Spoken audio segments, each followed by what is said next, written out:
नमस्कार दोस्तों, कैसे हैं आप सभी। उम्मीद करता हूं आप सभी ठीक होंगे। मैं आपका अपना दोस्त संजीव सिंह आज फिर लेकर आए हैं अपनी क्लास नंबर 19।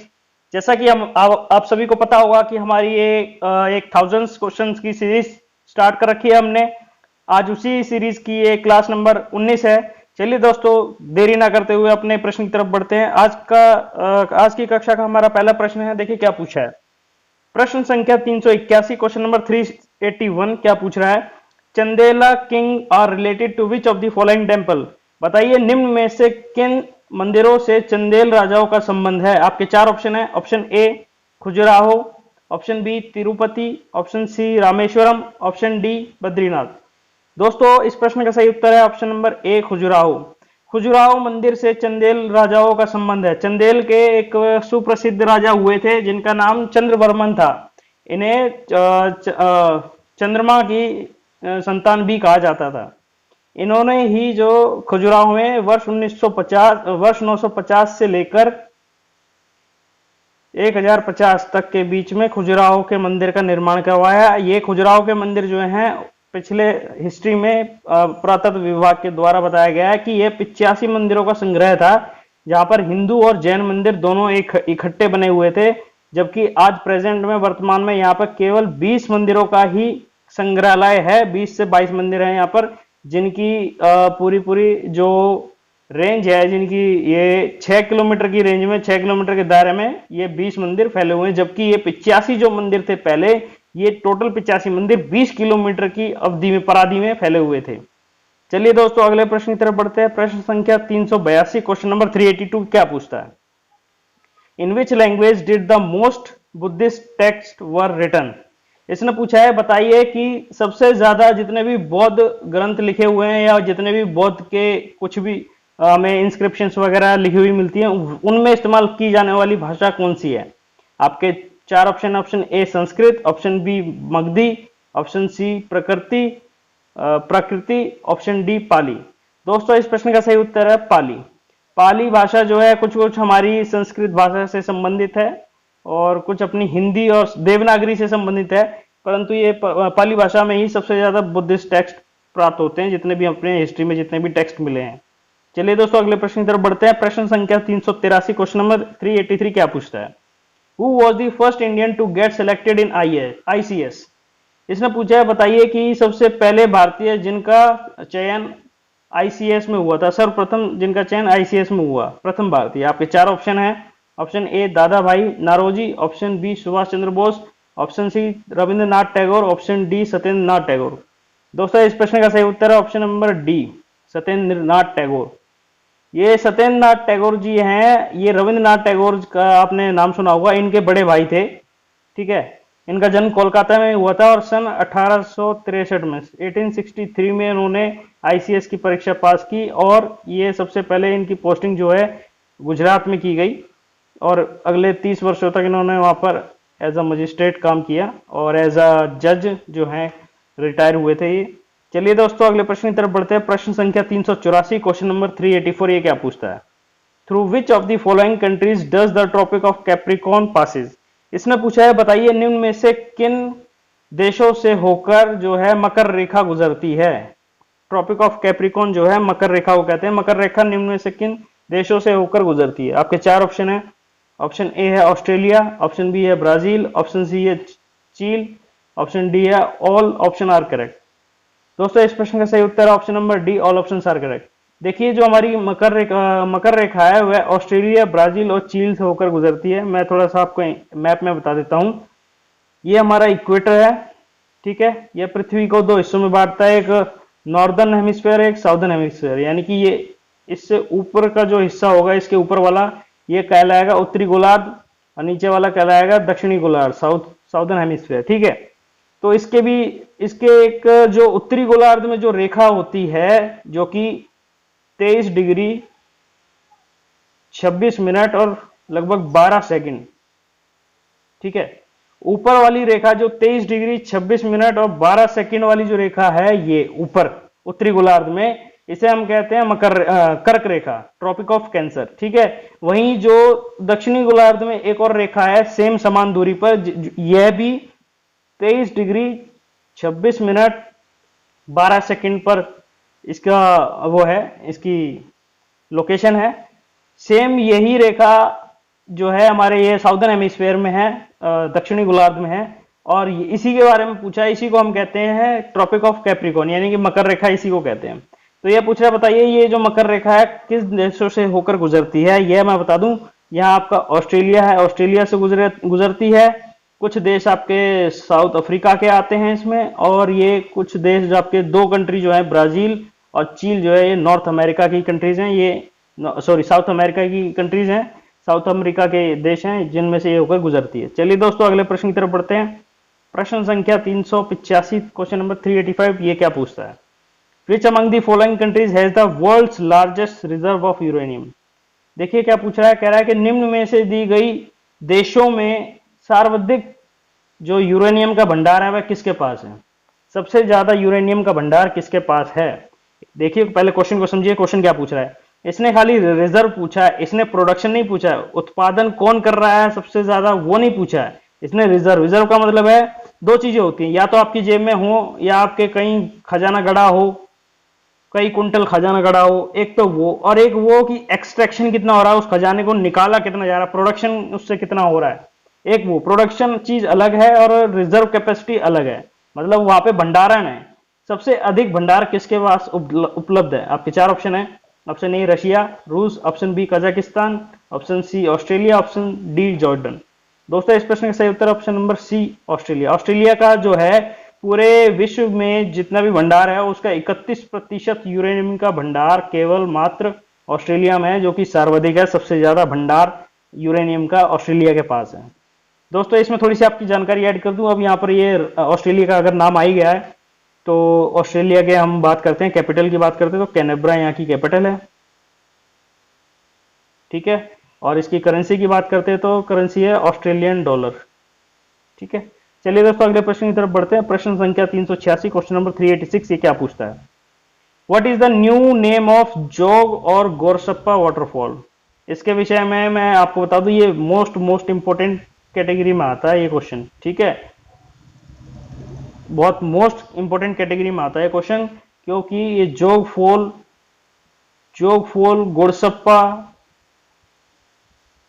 फॉल के नाम से भी जाना जाता है, ये गोरसप्पा जलप्रपात के नाम से भी जाना जाता है।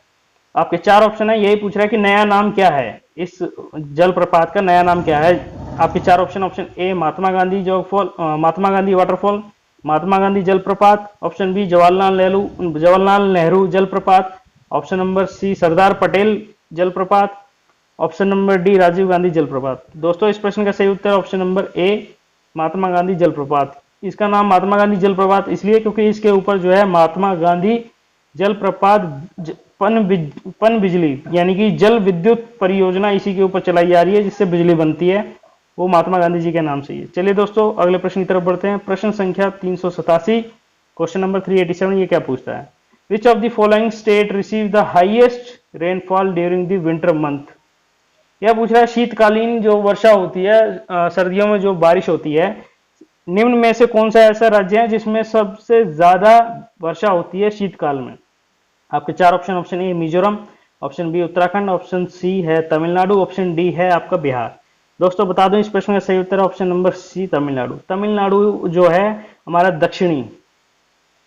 तमिलनाडु जो है यहाँ हमारा दक्षिणी भाग का एक राज्य है, और यहाँ पर विंटर में, सर्दियों में, शीतकालीन में सर्वाधिक वर्षा होती है, मुकाबले की आपके जितने उत्तरी राज्य हैं उनके मुकाबले यहाँ ज्यादा होती है। उसका कारण है, यदि आपसे कभी इसका कारण पूछ ले तो यह है नॉर्थ ईस्ट से चलने वाली हवाएं, जो कि क्या करती हैं, यहाँ बे ऑफ बंगाल है, बंगाल की खाड़ी से नमी उठाती हैं और सारी जो वर्षा होती है वो यहाँ कर देती है। सबसे ज्यादा वर्षा जो होती है यहाँ पे होती है।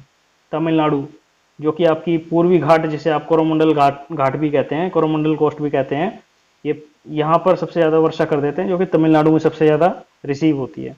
चलिए दोस्तों अगले प्रश्न की तरफ बढ़ते हैं। प्रश्न संख्या 388, क्वेश्चन नंबर 388, ये क्या पूछ रहा है? Which state passed a bill awarding death penalty to those found guilty of raping minors in December 2017।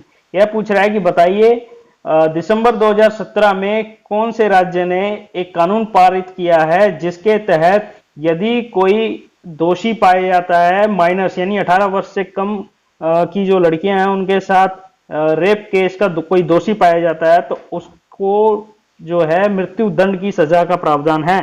ये ऐसा कौन से राज्य ने कानून पास किया है? आपके चार ऑप्शन है। ऑप्शन ए है पंजाब, ऑप्शन बी है मध्य प्रदेश, ऑप्शन सी है हरियाणा, ऑप्शन डी है बिहार। दोस्तों इस प्रश्न का सही उत्तर होगा ऑप्शन बी मध्य प्रदेश। मध्य प्रदेश की बात अगर यहाँ आई गई है तो थोड़ा इंफॉर्मेशन ऐड कर देते हैं। मध्य प्रदेश के हम सीएम की बात कर लें।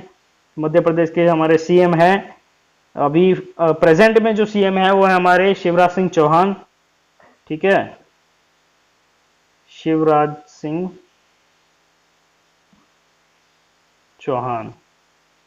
ठीक है, और अगर ये आपसे पूछ ले, ये लगभग 2019 का पूछ ले तो यहाँ पे कांग्रेस की सरकार थी। अभी फिलहाल कुछ महीने पहले कांग्रेस की सरकार गिरा दी गई है, वो गठबंधन की सरकार थी। ठीक है, और उसके जो थे कमलनाथ थे, उसके कमलनाथ थे। ठीक है, कमलनाथ थे तब सीएम, लेकिन अभी प्रेजेंट में अगर पूछता है तो अभी शिवराज सिंह चौहान है। और यहाँ के गवर्नर अगर आपको पूछता है तो गवर्नर सेम है, वो चेंज नहीं होते हैं। ये है लालजी टंडन। ठीक है, चलिए दोस्तों अगले प्रश्न की तरफ बढ़ते हैं। प्रश्न संख्या 389, क्वेश्चन नंबर 389। ये क्या पूछता है? इसमें पूछा है non stop India is written by. Non stop India जो नामक किताब है यह किसके द्वारा लिखी गई? आपके चार option. Option A Sudha Murthy, option B Dalai Lama, option C Mark Tully, option D Chetan Bhagat. दोस्तों इस प्रश्न का सही उत्तर है option number C Mark Tully. Mark Tully द्वारा ही ये नॉन स्टॉप इंडिया लगे रहो भारत का नाम से इनकी एक किताब बहुत प्रचलित हुई है। अभी पिछले टाइम कुछ 2017-18 के आसपास इनकी किताब ये आई थी। और इनके विषय में थोड़ी सी जानकारी दे दूं मैं आपको। मार्क टुली जो हैं भारत के अंदर बीबीसी नेटवर्क के जर्नलिस्ट हैं, जो कि काफ़ी दशकों से भारत में काम कर रहे हैं। इसीलिए इन्होंने अपना जो पर्सनल एक्सपीरियंस है, व्यक्तिगत तौर पर इन्होंने जो भारत के अंदर देखा है वो चीज़ें इसमें लिखी है। ठीक है, चलिए दोस्तों अगले प्रश्न की तरफ बढ़ते हैं। प्रश्न संख्या 390 क्या पूछता है? Question number 390, which of the following operation was launched by the Indian government to help the Rohingyas refugee in Bangladesh? कह रहा है कि भारत सरकार द्वारा कौन सा अभियान चलाया गया था बांग्लादेश के रिफ्यूजी रोहिंग्याज, यानी कि रोहिंग्या जो हैं वहां के मुसलमान हैं बांग्लादेश के और जो भारत में रह रहे हैं। ठीक है, बांग्लादेश के जो रिफ्यूजी रोहिंग्याज हैं उनकी सहायता के लिए कौन सा अभियान चलाया गया भारत सरकार द्वारा? आपके चार ऑप्शन। ऑप्शन ए मानवता, ऑप्शन बी इंसानियत, ऑप्शन सी पहल, ऑप्शन डी मदर। दोस्तों इस प्रश्न का सही उत्तर है ऑप्शन बी इंसानियत। इंसानियत नाम का जो अभियान है भारत सरकार द्वारा चलाया गया। चलिए दोस्तों अगले प्रश्न की तरफ पढ़ते हैं। प्रश्न संख्या 391, क्वेश्चन नंबर 391। ये क्या पूछता है? Which of the following is binary number? ये कंप्यूटर से रिलेटेड क्वेश्चन है। यह पूछ रहा है कि बताइए निम्न में से कौन सा एक बाइनरी नंबर है, बाइनरी संख्या है। आपके चार ऑप्शन है। Option A 5674, option B AF57, option C 9187, option D 1010। दोस्तों इस प्रश्न का सही उत्तर है ऑप्शन नंबर डी 1010। मैं आपको थोड़ी सी इंफॉर्मेशन ऐड कर देता हूं। जो हमारे बाइनरी नंबर होते हैं, बाइनरी का शब्द का मतलब होता है दो।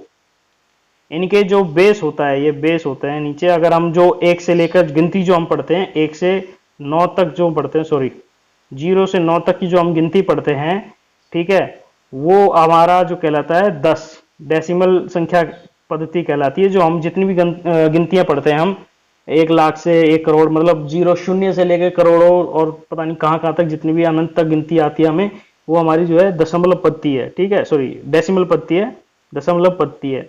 ठीक है, और वहीं जो कंप्यूटर की भाषा जो होती है वो अलग भाषा होती है। उसके अंदर केवल जो 2 का बेस होता है इसके अंदर, और इसके अंदर जो इस्तेमाल होता है वो केवल 1 और 0। 1 का मतलब हाई और 0 का मतलब लो। इसके अलावा और कुछ नहीं जानता कंप्यूटर, केवल इन 2 ही शब्दों से उसकी पूरी भाषा बनती है। चलिए दोस्तों अगले प्रश्न की तरफ बढ़ते हैं। प्रश्न संख्या 392, क्वेश्चन नंबर 392। ये क्या पूछता है? Incomplete combustion of fuel gives poisonous gas. यह कह रहा है कि अपूर्ण दहन, मतलब यदि किसी ईंधन का अपूर्ण दहन होता है तो निम्न में से कौन सी खतरनाक या जहरीली गैस का उत्पादन होता है? आपके चार option. Option A carbon dioxide, option B isocyanide, option C carbon monoxide, option D nitrogen. इस प्रश्न का सही उत्तर है option number C carbon monoxide. Carbon monoxide पता नहीं क्यों एसएससी और रेलवे द्वारा इतना फेवरेट है, बार बार कुछ ना कुछ आपसे पूछता है कार्बन मोनोऑक्साइड से। कभी पूछता है कि ये होमोग्लोबिन किसकी तरफ ज्यादा आकर्षित होता है, यानी कि किसको अपने अंदर मिला लेता है। सही उत्तर है उसका कार्बन मोनोऑक्साइड। फिर पूछता है कि बताइए सबसे खतरनाक कौन सी है, अगर हम ऑक्सीजन लेते तो ऑक्सीजन से पहले हमारे खून में यही मिल जाता है अगर इसकी प्रेजेंस होगी तो।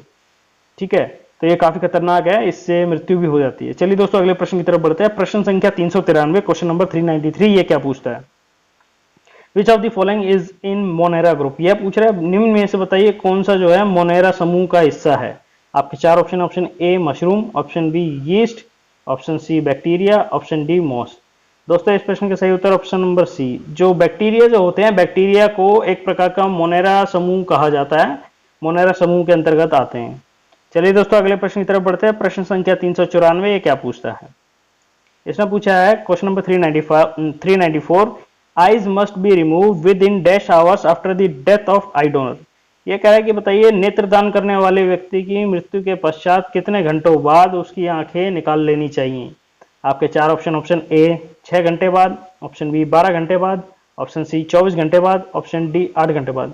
दोस्तों पहली बात तो डॉक्टर्स कोशिश ये करते हैं कि जितना जल्दी से जल्दी हो सके, क्योंकि उसके बाद आइज की क्या है, कोशिकाएं मरने लगती हैं, ऑक्सीजन की कमी होने लगती है, नमी की कमी होने लगती है। तो इस वजह से जो है इसका मिनिमम है 6 घंटे, इसमें ऑप्शन के हिसाब से 6 घंटे के अंदर अंदर ये काम हो जाए तो ज़्यादा अच्छा। चलिए दोस्तों अगले प्रश्न की तरफ बढ़ते हैं। प्रश्न संख्या 395, ये क्या पूछता है? Which of the following is slash are agent of infection. निम्न में से बताइए कौन सा संक्रमण का कारक है। आपके चार ऑप्शन है, ऑप्शन ए फिजिकल कांटेक्ट, किसी के साथ फिजिकल कांटेक्ट करना, मतलब फिजिकली हैंडशेक करना या बस इसी तरह के। Option number B vectors, vectors एक प्रकार के वाहक होते हैं जो कि मान लीजिए मक्खी और ये सब जो एक जगह से दूसरी जगह शिफ्ट होती हैं और बैठ जाती हैं, इन्हें इन्हें वेक्टर्स कहते हैं। मॉस्किटोज, मक्खियाँ, फ्लाइंग्स। ठीक है। ऑप्शन नंबर सी पानी, वाटर, पानी के जरिए। Option number D all options are correct, या उपरोक्त सभी। देखिए होता क्या है, आपके जितने भी इन्फेक्शन होते हैं, वायरल इन्फेक्शन जितने होते हैं या बैक्टीरियल इन्फेक्शन जितने भी होते हैं, ये सब आपके फिजिकल कॉन्टैक्ट से भी फैलते हैं, हैंडशेक करने से भी फैल जाते हैं वायरस या बैक्टीरिया। ये इनके वाहक जो मक्खी और मच्छर, इनके द्वारा भी फैलते हैं। पानी, गंदे पानी का इस्तेमाल करने से भी फैलते हैं। आपके ऑप्शन डी सही उत्तर है इसका, ऑल ऑफ दी करेक्ट। ठीक है, चलिए अगले प्रश्न पर बढ़ते हैं। प्रश्न संख्या 396, क्वेश्चन नंबर 396, ये क्या पूछता है? Which of the following is not a forest product. बताइए निम्न में से कौन सा एक वन का उत्पाद नहीं है। आपके चार option, option A gum, option B plywood, option C sealing wax, option D kerosene. देखिए दोस्तों बताऊं, गम तो आपका जो गोंद होता है एक प्रकार का, ये पेड़ों से पाया जाता है। प्लाईवुड ये भी लकड़ी भी पेड़ों से पाई जाती है, जबकि सीलिंग वैक्स ये भी एक प्रकार सा आपका रेजिन है जो कि लकड़ी से ही पाया जाता है, मतलब पेड़ पौधों से पाया जाता है। जबकि जो केरोसिन है ये पृथ्वी के अंदर, जमीन के अंदर होता है, जो कि काफी पुराने समय में पेड़ पौधे कभी दबे थे, लेकिन ये जंगल के उत्पादन में नहीं आता है, ये फॉसिल फ्यूल्स में आता है। ठीक है, तो इस प्रश्न का सही उत्तर ऑप्शन नंबर डी केरोसिन।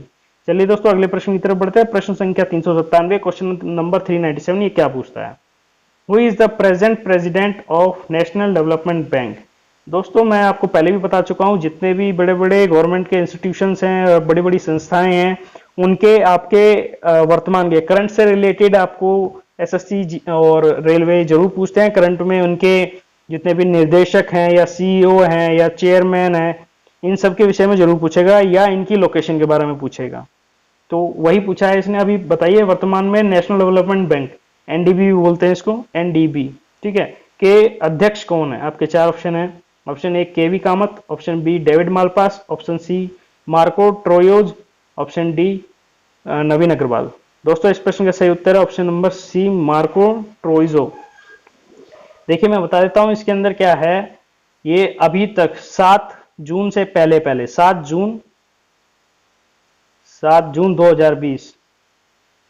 जून 2020 को मार्को ट्रोजो ने ये पद संभाला है, जबकि इससे पहले जो थे 6 जून तक जो थे ये केवी कामत जी थे, जो कि एक भारतीय हैं, भारतीय परिवार के हैं, मतलब भारत से बिलोंग करते हैं ये।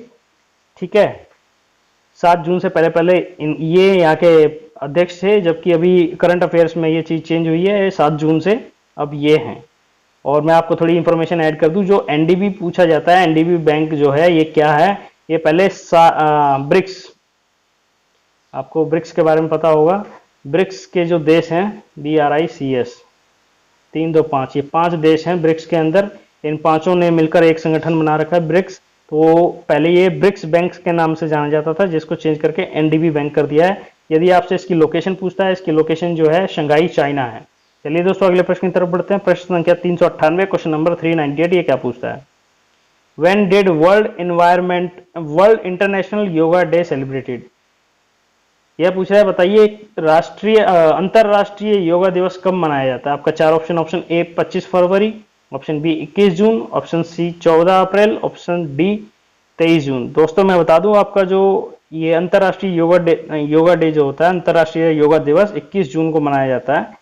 चलिए दोस्तों अगले प्रश्न की तरफ बढ़ते हैं। प्रश्न संख्या 399, क्वेश्चन नंबर 399, ये क्या पूछता है? Who was the first home minister of India? इन्होंने पूछा है, बताइए भारत के सर्वप्रथम या सबसे पहले गृह मंत्री कौन थे? आपके ऑप्शन है, option A JP Narayan, option B Sardar Vallabhbhai Patel, option C P Chidambaram, option D doctor Sarvepalli Radhakrishnan. दोस्तों इस प्रश्न का सही उत्तर option number B Sardar Vallabhbhai Patel. सरदार वल्लभ भाई पटेल ही भारत के पहले गृह मंत्री हुए थे आजादी के बाद, 1947 के बाद। ठीक है, चलिए दोस्तों अगले प्रश्न की तरफ बढ़ते हैं। आज का हमारा अंतिम प्रश्न है प्रश्न संख्या 400, क्वेश्चन नंबर 400, क्या पूछता है? When did the Cripps mission comes to India? बताइए क्रिप्स मिशन जो है भारत कब आया? आपको पहले क्रिप्स मिशन के बारे में पता होना चाहिए, तभी आप बता पाएंगे ये कब आया या क्यों आया और इसका क्या तात्पर्य था आने का। इसलिए आपका 4 ऑप्शन है, ऑप्शन ए है अगस्त 1942, फरवरी 1932, मार्च 1942 या अप्रैल 1941। दोस्तों इस प्रश्न का सही उत्तर है ऑप्शन नंबर सी, मार्च 1942। जो क्रिप्स नाम की, जो स्टैमफोर्ड क्रिप्स नाम के एक व्यक्ति थे, जो कि जिन्हें भारत भेजा गया था कि भारतीय नेताओं के साथ मिलिए जाकर और उन्हें अपने ब्रिटिश राज के साथ या ब्रिटिश सरकार के साथ उन्हें मिलाइए, उनका सहयोग प्राप्त कीजिए, क्योंकि जो ब्रिटिश गवर्नमेंट थी वह अपने लंदन में, मतलब वहाँ अपने ब्रिटेन में कमजोर पड़ रही थी, वहाँ उन्हें खतरा था, उनसे जर्मनी से खतरा था, जर्मनी उन पर वहाँ लगातार वार किया जा रहा था। और यहाँ पर जो भारत था अपना, भारत के ऊपर ये अपनी जापान लगातार वार करने की कोशिश कर रहा था। इस प्रकार से जैसे ही ब्रिटेन को ये लगा या हमारे अंग्रेजी सरकार को ये लगा कि अब हमारे हाथ से भारत जाने वाला है, क्योंकि ये जो है जापान हमें छोड़ेगा नहीं और जापान हमें कमजोर बना देगा और हमें ये जीत जाएगा। इसलिए उन्होंने एक क्रिप्स नाम के व्यक्ति थे, स्टैमफोर्ड क्रिप्स को मार्च 1942 में भेजा, भारत जाइए, उनके साथ मीटिंग कीजिए, भारतीय लोगों के साथ मीटिंग कीजिए, नेताओं के साथ, और उन्हें अपने साथ मिलाने की कोशिश कीजिए। परंतु जब इनकी मीटिंग हुई तो वो मीटिंग विफल रही। क्यों? महात्मा गांधी जी ने कहा कि जो क्रिप्स मिशन है यह एक दिवालिया हुए बैंक का अगली तारीख का चेक है। दोबारा सुनिए, ये आपको कभी पूछ सकते हैं। ये इन्होंने कहा कि यह एक दिवालिया बैंक का अगली तारीख का चेक है, क्योंकि वो क्रिप्स जो इनसे जब बात की गई, हमारे नेताओं ने कुछ उनके सामने अपनी मांगे रखी कि भाई आपका सहयोग हम अभी कर देंगे, परंतु हमें तुरंत इसके बाद, दूसरे विश्व युद्ध के बाद हमें आज़ादी चाहिए। उसकी तारीख क्या है, आप कब देंगे, कब तक देंगे, आप ऐसा कब तक कर पाएंगे? तो जो स्टैमफोर्ड क्रिप्स थे और जो गवर्नमेंट थी वो ये भरोसा नहीं दिला पा रही थी। वो सिर्फ कह रहे थे कि हम आपको आज़ाद कर देंगे, आपको आज़ादी दे देंगे, परंतु वो कोई एक निश्चित तय सीमा नहीं तय कर पा रहे थे। इस वजह से इनको जो है यह मिशन विफल रहा। और ठीक इसके कुछ महीनों बाद ही, जो कि अगस्त 1942 में क्विट इंडिया मूवमेंट, भारत छोड़ो आंदोलन की शुरुआत करी, जिसका नाम हम अगस्त क्रांति के नाम से भी जानते हैं। ठीक है दोस्तों, इस प्रश्न का सही उत्तर है मार्च 1942। दोस्तों उम्मीद करता हूं आप सभी को यह वीडियो बहुत पसंद आया होगा। प्लीज अगर आपको यह पसंद आया तो इसे लाइक कीजिए, दोस्तों के साथ शेयर कीजिए, और अगर इस वीडियो को हमारे चैनल पर पहली बार देख रहे हैं तो प्लीज हमारे चैनल को सब्सक्राइब कीजिए और साथ में दिखने वाली घंटी के बेल आइकन को दबाना ना भूलें, क्योंकि आपको डेली ये क्लास होती है। अगर आप घंटी का बेल आइकन नहीं दबाएंगे, नोटिफिकेशन ऑन नहीं करेंगे, तो आपकी ये क्लासेस मिस हो जाएंगी और आपका नुकसान हो सकता है। उम्मीद करता हूं दोस्तों आप सभी को बहुत पसंद आई होगी। So thank you all of you, धन्यवाद।